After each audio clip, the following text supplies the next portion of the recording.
This is the Big O Show. This is the Big O Show.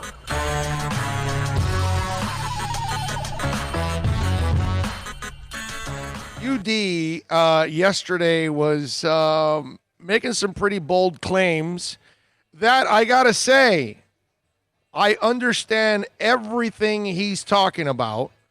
I really can't argue with what UD was saying.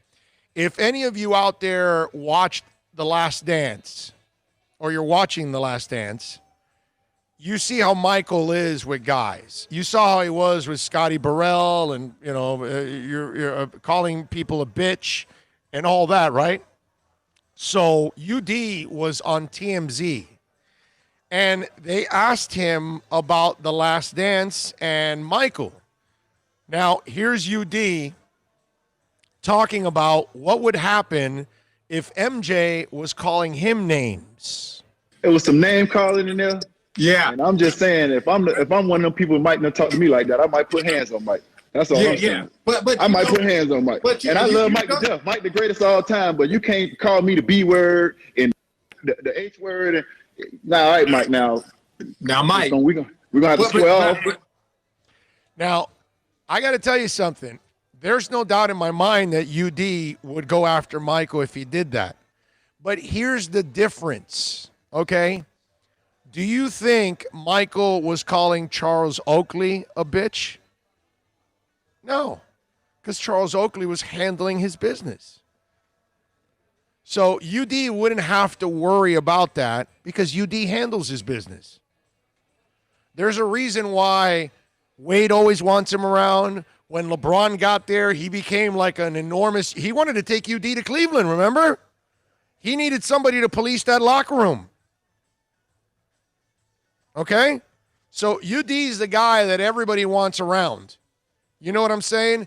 So it's a great soundbite, and I wouldn't want to be the guy calling UD a bitch because you know you're going to be in for a fight, right? Because UD's not going to put up with that.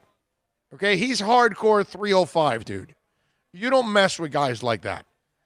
But again, Michael doesn't have to pick on certain people. I doubt he was picking on Bill Cartwright. I doubt he picked on Charles Oakley.